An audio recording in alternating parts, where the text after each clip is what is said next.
You're listening to 66.6 FM, Radio TOVH, The Flush.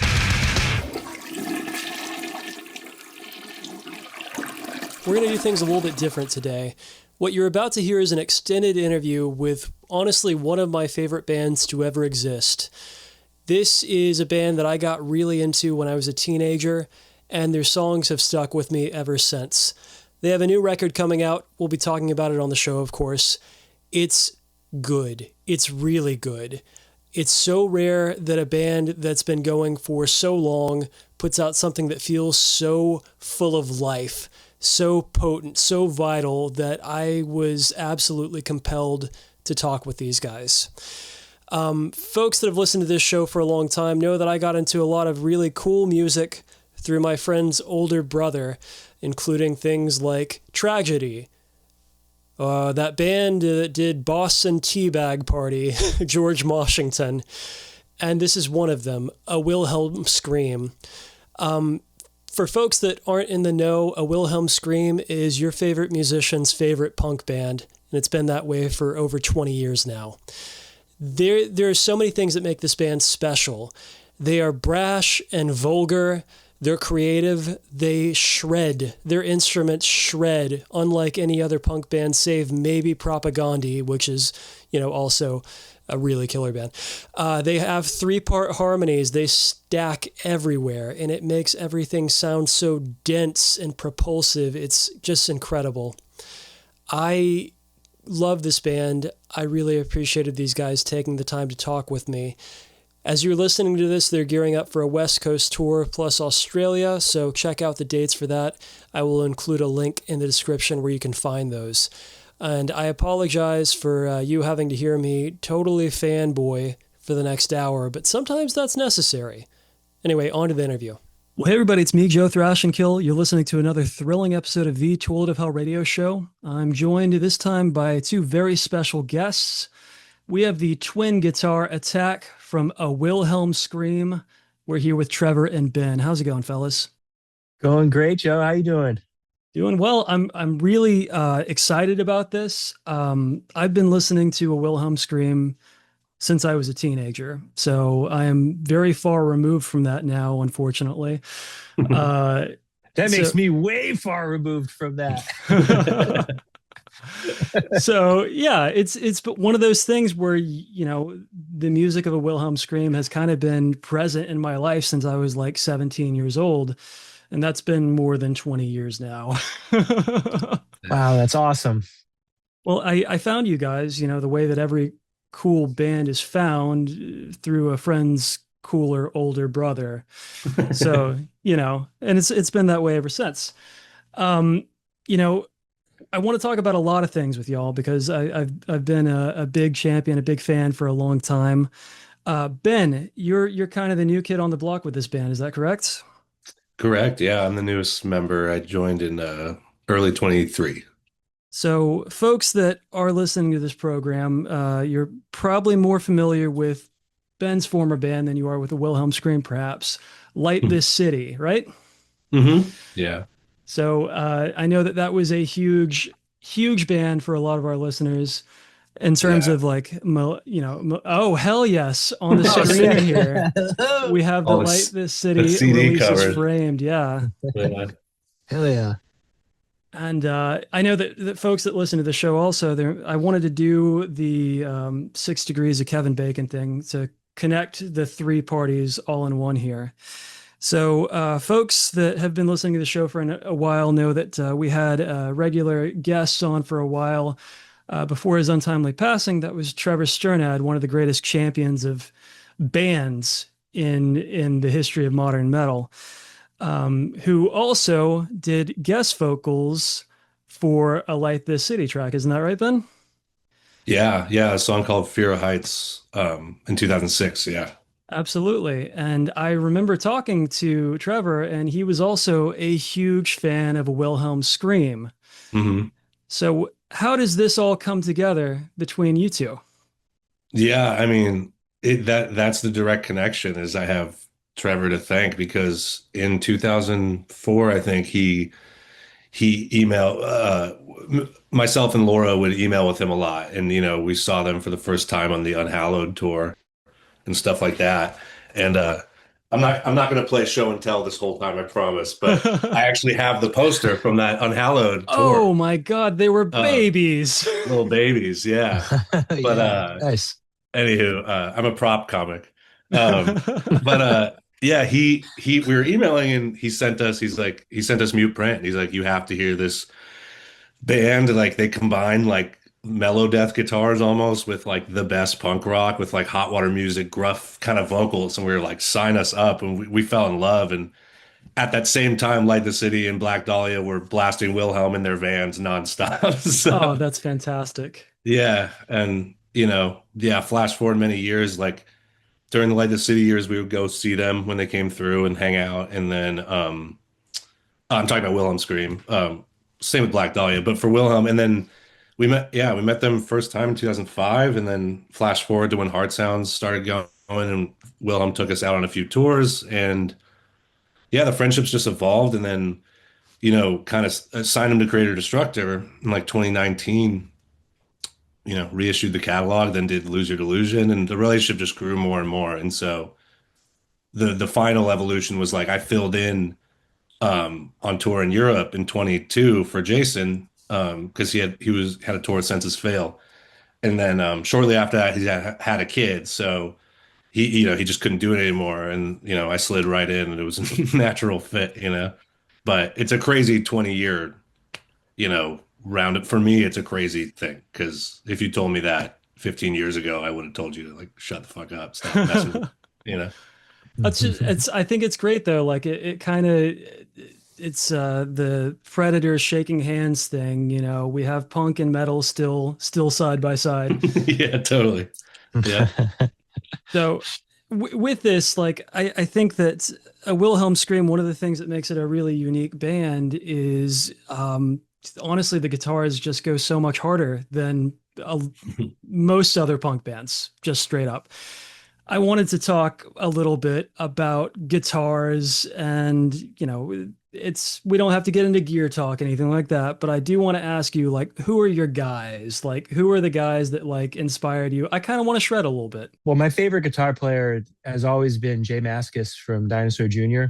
Hell yeah. Even though I play nothing like him. Well, if I recall correctly, we don't play a lot of music like him. Actually, I do steal some shit from him, but if I recall correctly, Jay Mascis has always said that he thinks of himself primarily as a drummer rather than a guitar player. As do I. What are they? Yeah, I have no. Yeah, I don't have like a big like. I've never just ever since I was a kid. Maybe it's like the ADD or whatever. The idea of sitting alone in a bedroom practicing guitar just always revolted me. It still does. I mean, drums, sure, could play drums all day. Just love the instrument. I feel like playing guitar was just a necessary thing that happened. When I started playing in the band, I was the drummer, but I also was a lyricist. Pretty much before I played anything, I was a lyricist. I was just writing lyrics to songs that didn't exist.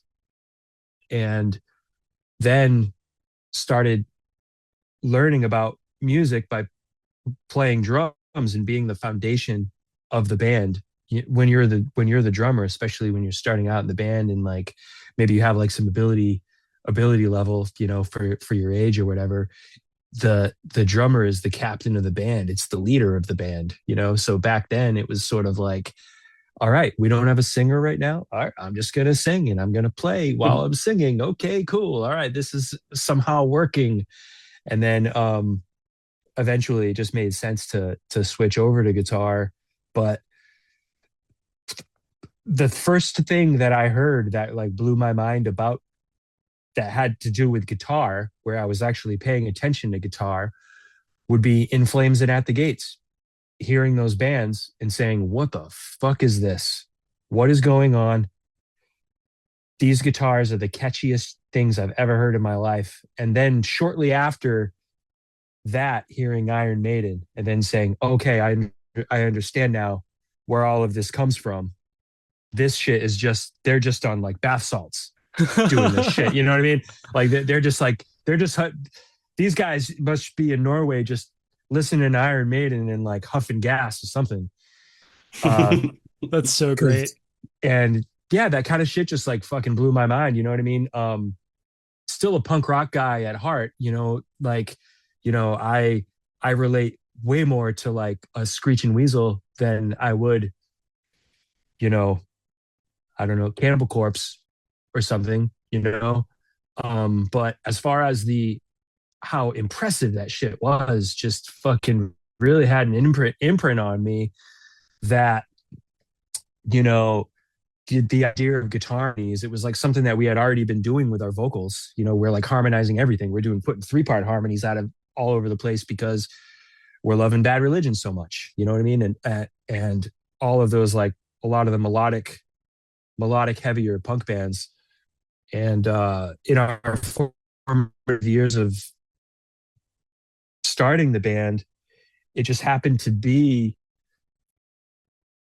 early 2000s. So we're talking about crazy, like just explosions of all these bands who are just doing very, really interesting music that just mix so many genres, metalcore, freaking melodic deathcore, math rock, hardcore, all this shit in like blenders. And it's like, whoa, you get like bands like The Chariot and shit like that. You know what I mean? Like we were in this band called The Letters Organized that was a small band that we were on Nitro. And I think at the drive-in, blowing everybody's minds. And then all of a sudden, incorporating all of this shit. So I feel like the early 2000s was just like, it just seemed like everybody trying to find their own sound and coming up with cool, interesting shit. Oh, absolutely. I think as time went on, it went back to being homogenized, like always. You know what I mean? But there are little pockets of time where bands are pushing the envelope and trying to do new things and not trying to like keep themselves in a little container of a scene. People taking a lot of risks. But absolutely, I'm going all over the place. Ben, what do you say, buddy? Yeah, no, I mean that's all accurate from everything I've heard about your guys' origins and stuff. And and it's funny because the At the Gates in Flames stuff, it's like that's why Wilhelm hit home to Laura and I back then so hard. It's because it's like we grew up, both of us, on punk rock and Fat Epitaph stuff, and then we fell heavily in love with like metal and Melodeath specifically. And then Wilhelm comes along with like, they're not a metal band, but the guitars are just constantly harmonizing and in that Maiden kind of way, that Thin Lizzy way. And so it was just a match made in heaven. And so it's like, so for me, one of my, aside from all the Swedish legends, like, fucking Trevor in the gang on all those records was like those riffs are in my DNA, and that inspired like the City songs and like all this kind of stuff. So it's a cyclical thing, but we're a very fast technical band and all that. But for all of us, we love singer-songwriter stuff and less is more stuff. And when we're listening to stuff in the van, it's not a lot of super crazy stuff. And so I have guitar players and songwriters that are on my list or guitar players that are on my list of like favorite guitar players because of their songwriting, more specifically like a Brett Gurewitz or something like that, right? Or even a Springsteen. Like I love the way he plays guitar, or a Thin Lizzy. They weren't shred masters, but it was like tasteful, amazing guitar playing. And then I have, my metal guys and even some punk guys, you know what I mean? Like Wilhelm back then when I found out about him, and Strung Out, and a lot of these bands that for me paved the way of like, oh shit, you could do both, like you can have awesome riffs and just, ass kicking parts and still be super melodic and punk, But yeah, I mean, for the metal guys, big shout out to Strung Out. Yeah, absolutely. Like formative for me for sure. But yeah, I don't know. All the classics that you would think, I mean, a lot of Swedish guys, but James Hetfield, Sure. All these guys. It's like I like guitar players with a strong right hand. You know what I mean? And my left hand has never been what I want it to be. It's gotten a lot better in the last, whatever years, but like I was always a riff guy. I'm just like, I like the riffs. I like when someone leans into their guitar and really, you know what I mean, becomes one with it. So those are kind of my favorite players, you know. Oh, absolutely. So let me ask you this. You know, you've got some shows coming up soon. What's going to be playing in the van? Ooh, yeah, good question. Um, I just got sent the new Flatliners record, so we'll be rocking that, I'm sure, in this Yeah. tour. Yeah, Chris just hell sent yeah. me a preview of that Yeah. right before this podcast. We'll probably be listening to our to our new record, Cheap Heat, so we can start playing a lot of these songs live once the once the album comes out. That's for sure. Let's go ahead and do this now. Like I got the promo for Cheap Heat, I don't know, a week ago, and I clicked play on it and I was like, holy shit, this rules. Like Yeah. I was like, this is sick. And I started to fanboy all over y'all, but like, damn, like this is really great. This is a band. I mean, Trevor, you've been doing this since high school, right? Yeah. It's very rare that you hear a band like hit new heights in like ability that far removed from founding. And I kind of wanted to talk about this a bit. Like, what was the driving force behind this record? Well, I think the driving force with all our albums, you know, it's, you know, we want at the end of it to be something that we're really proud of, you know, and you don't get that by phoning it in. You know, you get that by like trying every idea that comes to you that could work, but also thinking big, think big, like, you know, I mean, you got to kind of have to do this for any like creative endeavor that you want to do when you get older, when you know, you have life responsibilities. You have to be like, well, what if this album was the most fucking fill in the blanks that we have ever fucking done? Like, there's always that conversation, you know what I mean? And there's always that hyping us up, and it's also a thing that like evolves, you know what I mean? So it's sort of like, yeah, we want to give the fans what they want, you know. We want to put our best foot forward as well, and not just lean into what we think we do best. Because I don't know, if I'm honest, I don't know why people like our band or don't like our band. It's almost like none of my business. For so many years, like I just didn't give a flying fuck. You know what I mean? And I still don't to a certain degree. You know, when it comes to writing songs, if I need to make a decision, it's not going to be a decision made based on what I think a fan is going to like necessarily. But with this album, it was like Ben coming into the band changed my perspective on that a bit, where it was like, no, listen, like, you know, Ben's a fan of the band. You know what I mean? Like, and now he's in the band. So I gotta listen to this guy. You know what I mean? Like, let's be smart about this here, you know, and to see what stokes him out. Because the biggest danger, and I learned this a long time ago, and this kind of goes in, you know, I was being all cocky or you know, not listening to fans, but I do, you know what I mean? I'm bullshit.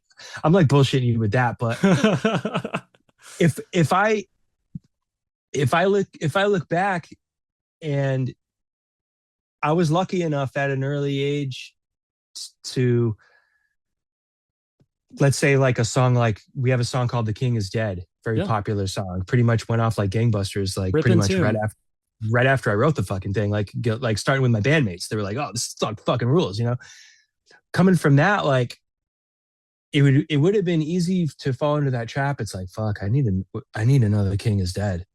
And then you're like wasting your whole life away waiting for another King Is Dead to just pop into your brain miraculously, which is never going to fucking happen. Like, because what is going to happen is a watered down version of King Is Dead that's going to be bullshit and it's going to suck. So I was lucky to not go that route of like depression, you know, in inevitable depression. I was lucky to not ever fall into those traps. But the one takeaway was, well, it's not about, oh, let's recreate something that people dig. It's not about that. It's about, let's let's follow the same process that created these things. And it's like, what was the process that created these things? Well, it was a lot of demoing, getting every single idea out, and doing a metric fuck ton of listening. Just listening to the things that you came up with, because the worst enemy of a songwriter is the songwriter themselves. You got to get the fuck out of your own way and stop editing yourself, stop cock blocking yourself out of cool ideas, you know, and having an outside, I don't want to say outside opinion because Ben is super inside the band, you know, but having that fresh perspective from Ben to say, no, this is when I love you guys, like at your best, this is what it, you know what I mean? And like the answer to that, if you listen to the album, we're doing beats. We always introduce we're always throwing Nick fucking curveballs of new beats to play on the drums, poor guy. You know, we're always throwing that shit at him. But if you listen to Cheap Heat, it sounds like a Wilhelm record, but it doesn't sound like a bunch of songs we've already made before, which super fucking proud of. It's like, that's what we want. We don't want to make the same album every time because it's like, we'd get bored. Never mind our fan base. We'd get bored. Yeah. And like, that's job number one. You got to be stoked on what you do, you know? So I think, I don't know, like with Ben joining the band, like that, you know, Ben brought so much material with him along with that. I don't want to speak for Ben because he's right here. He can speak for himself, you know, but you know, I don't know, maybe Ben can elaborate on that with like a lot of the stuff that he brought to the band, you know, that you brought to the band. It's, you know, what your thought process was, maybe. Not to take over your interview, Joe. No, absolutely. No, I'm here to listen to you guys. This is not the Joe show. There's 600 other episodes where they can hear my voice. Well, the problem is I just go on and on. we could all talk all day. Yeah, we love it. But like, yeah, dude, it's what Trev said, you know, I think coming into the fold, well, we did quite a bit. We did probably a year of touring or something before starting writing new material. But we were towards like, you know, towards the endish of the Lose Your Delusion touring cycle, or, you know, somewhere towards the end there, approaching the end. And so it's like, none of us wanted to we wanted to do another record. You know what I mean? It's like, it's not feasible to do one every 2 years, you know, it's just hard with the music we write. But the vibe was like, yeah, let's get to it. And I think we were all kind of agreed that it's like, let's make this like a total ass kicker, kind of like just a swaggy, you know, cocky vibe, and just probably a shred fest again, you know, while still being tasteful and stuff. And I came into the fold like, yeah, like he said, like very, very objective. Like I've toured with the band, but I never written with them. And, you know, so it's like, and I haven't been on the road with them for 25 years. So there's just like, I love all Wilhelm songs for many different reasons, and I didn't want to contribute lyrically, obviously, at all to Trevor and Nuno, you know, who both write incredible lyrics. And, you know, I knew that my job was to be a weapon and to bring riffs, you know what I mean? Sure. And so, and I knew everything else would come just from the riffs. I just wanted to make the riffs sound like my favorite kind of Wilhelm stuff, you know, which ends up being kind of darker, faster, moodier, kind of sadder sounding stuff, but still fast. You know what I mean? Like, and just some of the ass kicker riffs, you know, like, you know, to me, Somebody's Gonna Die sounds like something off Career Suicide, but then Run or Midnight Ghost sounds like a Ruiner song. You know what I mean? Right. And I didn't write all those riffs or whatever. Those were all collaborative, but the riffs I bring to the table, it's like, I usually have in mind, I'm like, oh, this would be kind of cool. Like there's something like this, you know? And I usually have references in mind without repeating the part. Sure. I mean, with the record, like it's propulsive, of course, but it definitely does have like some melancholy sounds to it in the melody. And as you mentioned, the word I think that you used was cocky. And I think that's a great description for this one. There's some killer lines in here. Like, I'm the reason Massachusetts is so fucking great. Tell me a little bit about this, like where this is coming from a lyrical perspective. Well, from a lyrical perspective, that's the kind of shit that just goes through my head all day long. I like when I approach lyrics like a gangster rapper from the 90s. It's probably my favorite part of writing lyrics, is the first person perspective. It's the most effective for me. And I feel like like writing lyrics in the band for my contributions, I feel like I'm not only it comes from a place of confidence always. Like, I'm not shy at all. I haven't been shy about like lyrics since I was 14. Like, I'll it's the kind of thing where, you know, to have a point of view. I just remember the first thing that it did for me, like when I first wrote like a good song, probably the first good song I wrote, I was probably like 16. And like, I remember I felt like I grew fucking 6 inches that day. You know, I walked taller, you know, my back was straighter. You know what I mean? Like, I had a little bit more bounce in my step. And that is still something that like never fades for me, you know. Like when I think of like songs, I go right to the lyrics, man. I go right to melody. If I'm jamming on some guitars, maybe I got, you know, maybe I got a couple cool chords.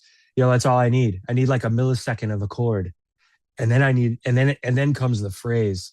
And the phrases just pop into my head as I'm walking down the street, you know, like, you know, don't leave my body in the ocean state. Light the fucking fire, buddy. Keep on walking. I'm the fucking reason Massachusetts so great. Darling, it's a curse.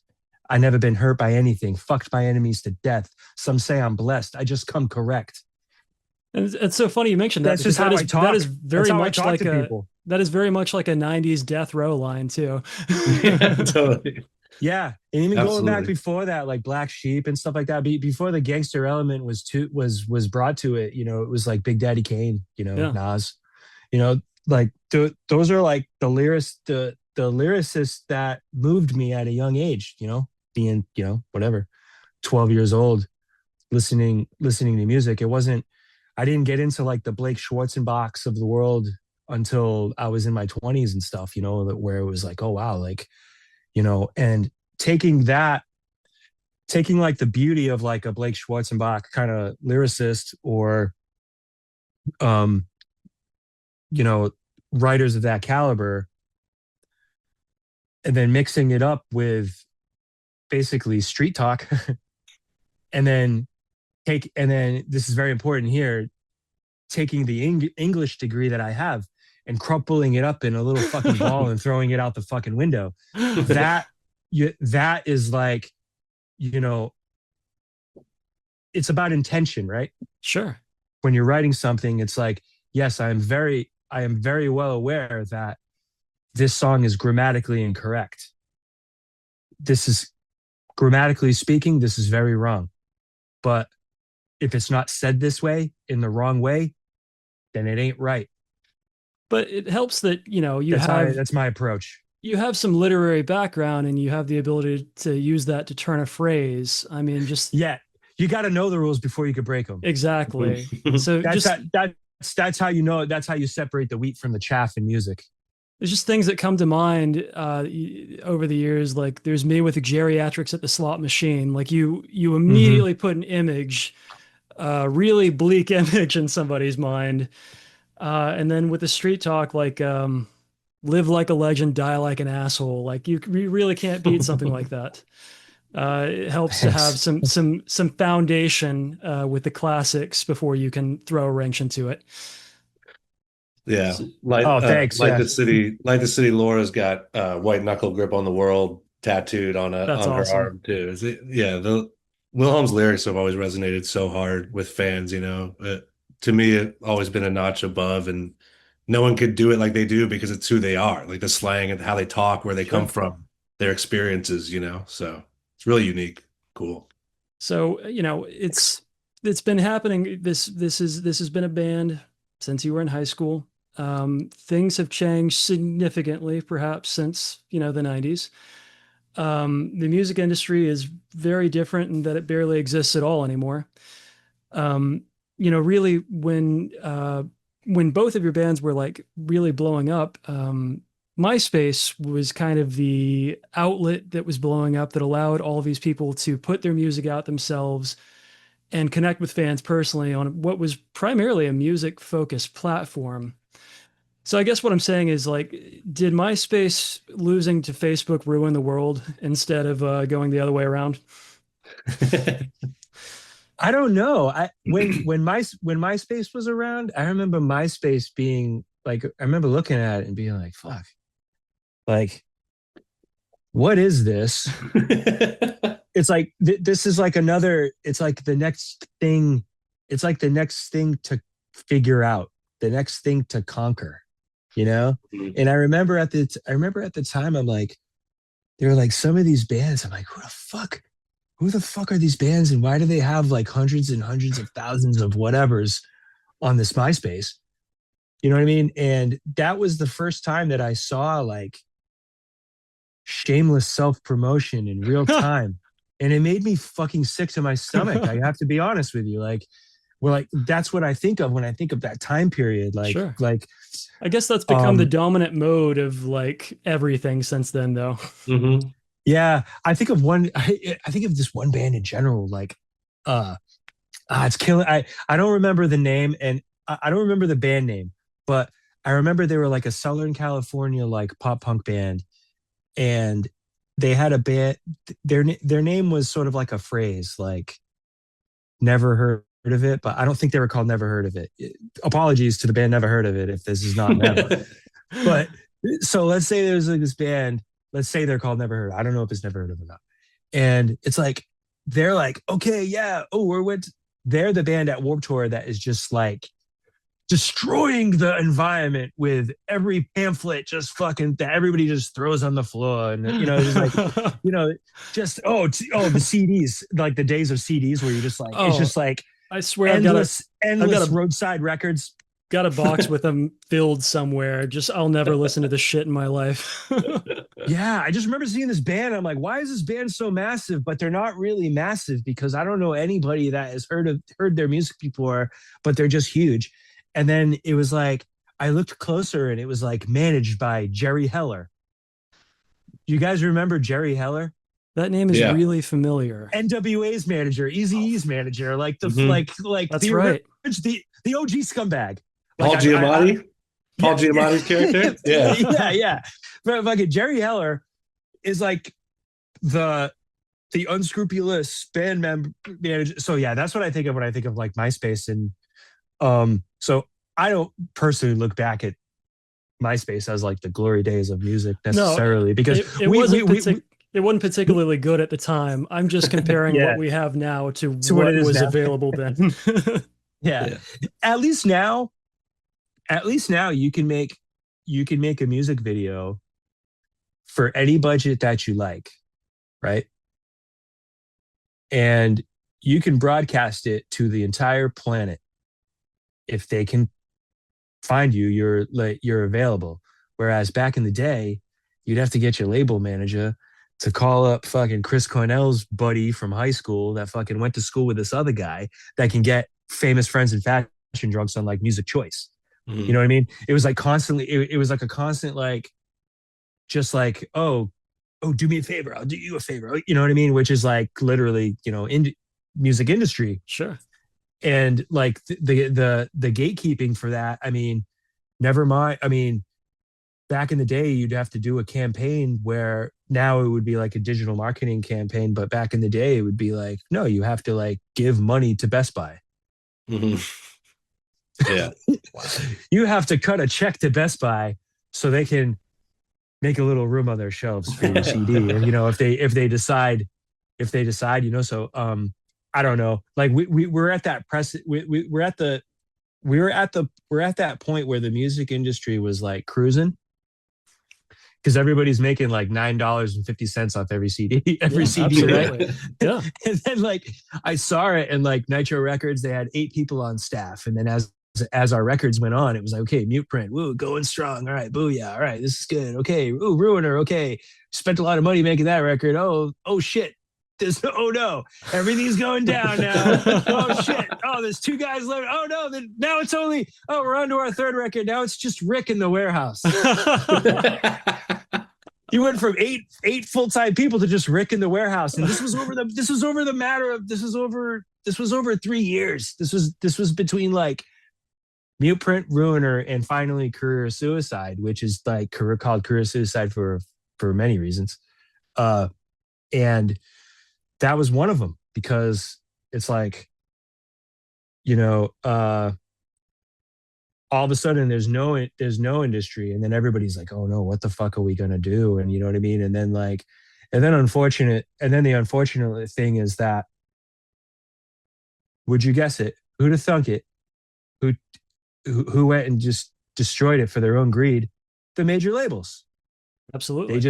They just fucking said, hey, all right, Spotify, fuck it. You can pay nobody, but pay us though. You pay us a little, pay us a little bit more. You could fuck you could fuck over the rest of the world. So really, not a lot of things have changed, and a lot of things have stayed the same. You know what I mean? But the mere fact that you can put something out and somebody can find you on your phone, and then now it's just a matter of, all right, how do you get that attention? You know what I mean? So me and Ben are just going to start some internet beefs with everyone. Honestly, yeah. Like start with no effects. Fuck you, Fat Mike. Let's go. There we go. I can see a blabbermouth headline. Let's start with them. Trevor from A Wilhelm Scream quote. Yeah, exactly. You, Fat Mike. There you go. Yeah. It's a weird line, because it's like, the evolution of the social media. It's like the direct access to fans is better than ever. It's so cool. Like Trev said, you could be a brand new band and make a video, and it could blow up on TikTok, and then you have 100,000 listeners. And dude at the Grammys that played the other night, like that song, I hate the song, but the guy, like it came from a TikTok thing. I saw him talk about it. I posted 30 times, it didn't work. And I came back and posted 134 posts, and then one of them blew up. It's crazy how it works these days.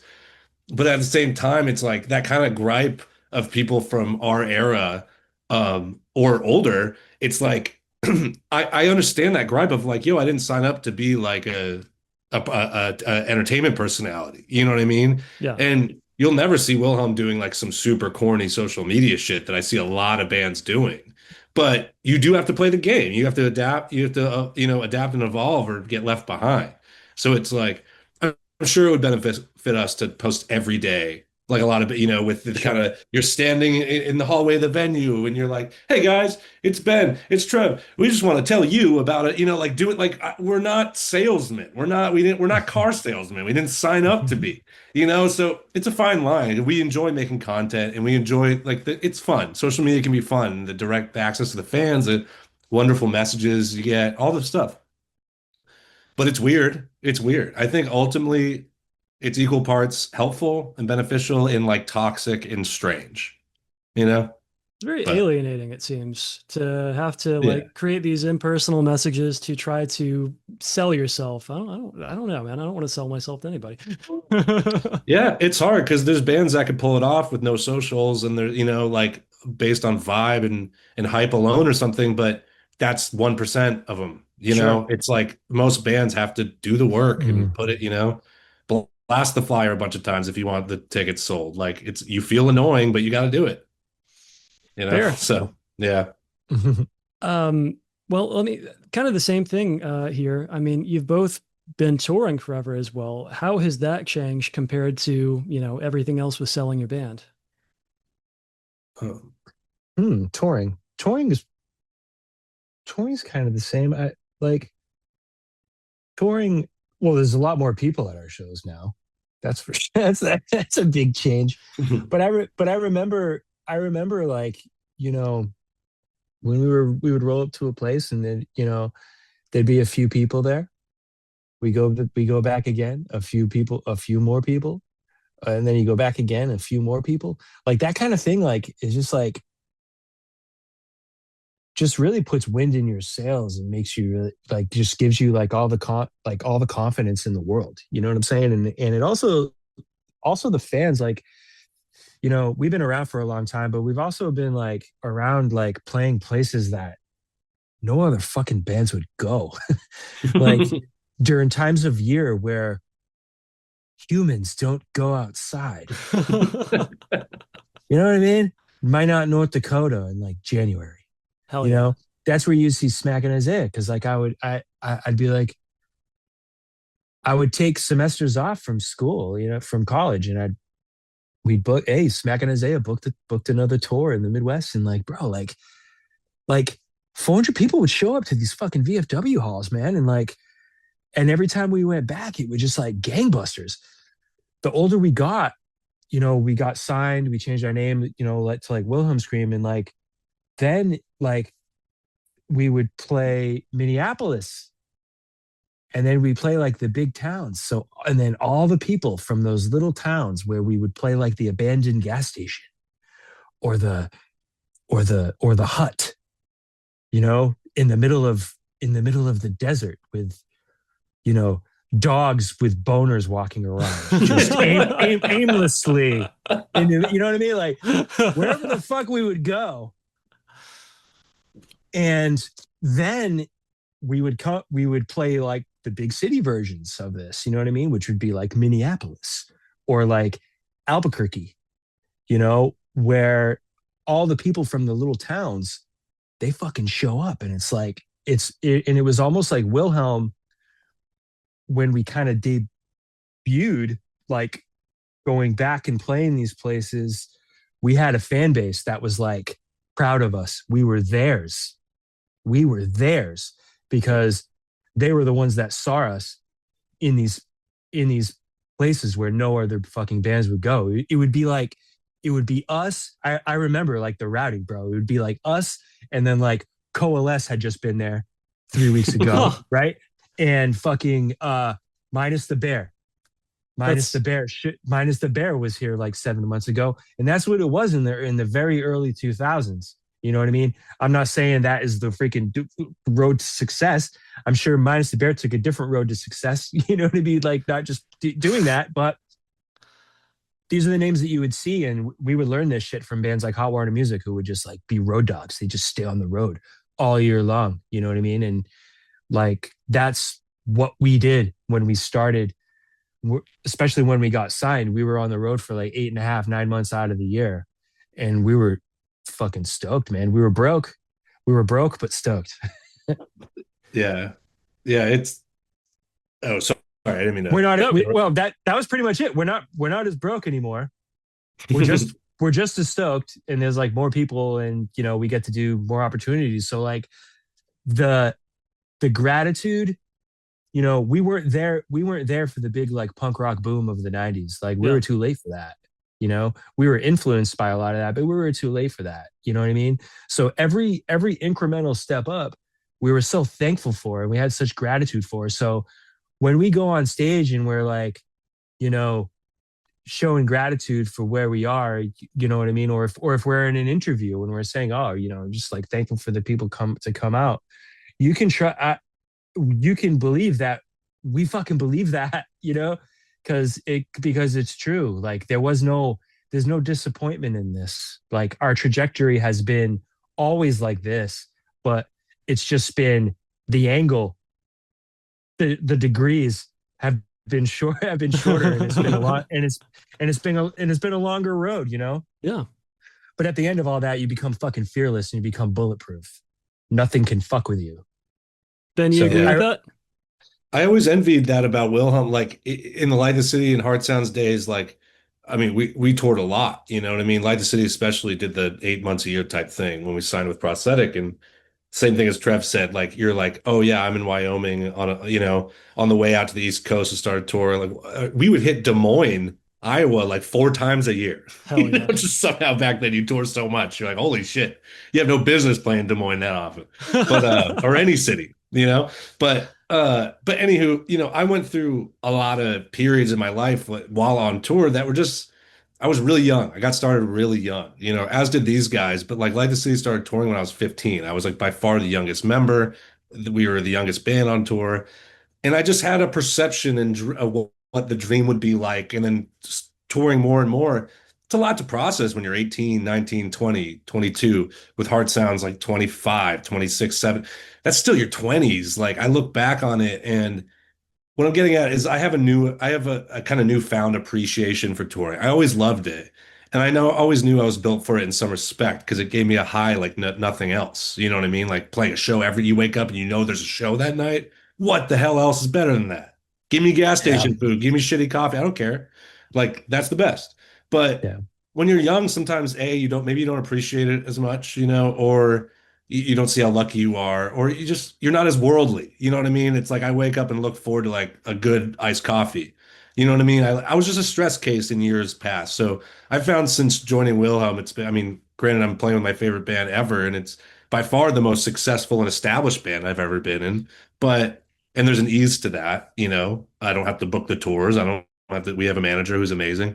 But I just feel much more thankful in my late 30s now. I just, and I can conceptualize what it is, and I enjoy it. I enjoy it a lot. And there's nothing more fun. We have a blast on tour. I mean, the way you describe it, absolutely. Even if that means having to play Des Moines 4 times a year. Yeah, shout out Des Moines.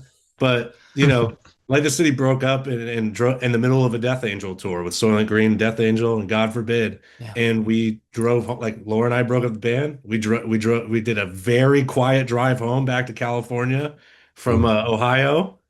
And, just like we were so young, but it's like it got overwhelming. But those days are long gone, and it's it's the best thing you could do. It's so fun. So I would be remiss if I couldn't ask you a question about my favorite A Wilhelm Scream song. I'm sure you get this from a lot of people. The Horse.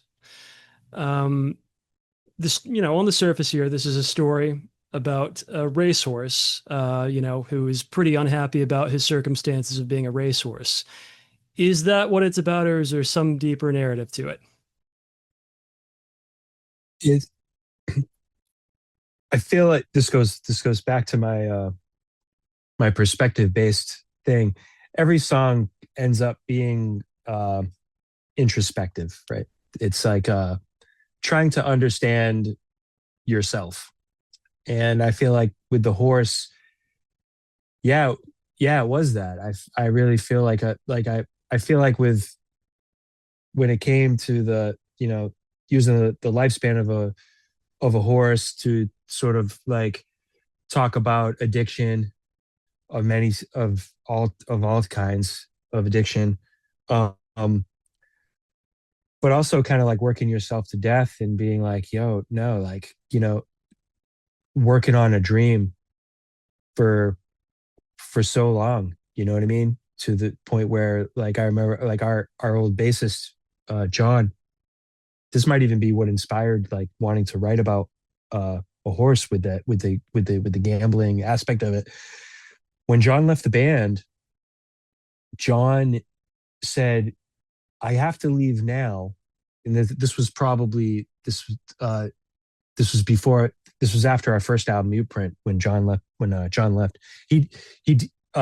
That's when we know, and he gave us like a year notice, and he did the Ruiner album with us and everything like that, and toured with us. And his last tour with us was Japan, and it was great. It was a beautiful thing, and it was great. But when he had first told me about it, the way that he put it to me was he wanted to talk to me first before he talked to the rest of the guys. And he said, Trev, it was just sort of like, we've been working on this dream for so long and getting rejected for so long, all these years and smacking Isaiah and working so hard, for so many years and just doing everything ourselves, that it almost became like an addiction to an addiction to try to make this thing work, to try to get success out of this thing. You know what I mean? And I don't mean success in terms of like, the success that he had in mind was growing up, having a big family. You know what I mean? Like have, and all of these things. And like, he's a brilliant guy. So like me, doing well financially in life, which are all things that he achieved, because he's a brilliant dude in every way, so he did achieve that. So him saying that to me, like, it like blew my mind. He was like, whoa, like an addiction. I had never really thought of it that way, that, waking up every day, like it's been a mission to, like, this band has been on my mind since I was 14 years old. I consider it the same band, like when I was 14, sure, I was the only member, but no, this has been like I don't want to say a singular dream, but I've been the driving force of this dream since I was 14. And I think by the time that album came out, Career Suicide, we lost our agent, we lost our label, they went under shortly after that. We lost all these things where it was sort of like, it was a lot of people not expecting us to make a melodic punk record, a melodic hardcore record. They thought we were going to go in the direction of that we were going down the path with our second record, Ruiner, which was more on the alternative rock tip, more to probably my sensibilities as a writer, that just how I naturally write, because I wrote that pretty much myself. When Career Suicide came around, it was like we got Brian in the band. It was like new blood, and it was sort of like, I was heavily influenced by the fact that like Chris and Nuno and the guys, they really wanted to get back just the straight ahead, like the fast shit, the fucking the shreddy, the physically, the shreddy impressive stuff. So when we went to that, seeing the writing on the wall, and also leaning into what I'm fucking good at, man. I'm good at that negative shit. I'm just good at that negative shit. And I'm good at that negative shit where it's like, yeah, I'm the bad guy, but I'm the best we got. I'm the best guy we got. You know what I mean? Like, I'm the worst in the world, but I'm the best chance we got. Like, you know what I mean? That's the perspective of me as a lyricist. You know what I mean? And that's what we brought back with Cheap Heat. Whereas all the gratitude that I had for life and where I am, I'm a lucky guy, man. I'm sitting in my studio right now. You know what I mean? I never had to get a jobby job, man, in my life. I don't know how, because with a lot of help and, my family and, supporting me, and my wife supporting me and everything, this singular dream, I did all my thanking and, quite frankly, probably some of my best songwriting on our last album, Lose Your Delusion, And I'm going to be fucking honest with you, man. Like, when it came out, I was on those message board, whatever. See, I want to know what people think, what I mean? And like crushing when some of people in our fan base who were like, oh, I fucking love this band. Where's this thing? Where's this thing? Where's this thing I love? Like this is fucking Burger King and you can have it your way right away. That fucked me up psychologically to a point where it's the same guy as the guy that wrote The Horse came out again, where it's like, no, I do this for me. I do this fucking shit for me. Fuck you. You know what I mean? And it's like, yeah, I can't believe I'm saying this publicly on your podcast, but yeah, fuck those, the kids can eat a bag of dicks, as it were. Thank you very much.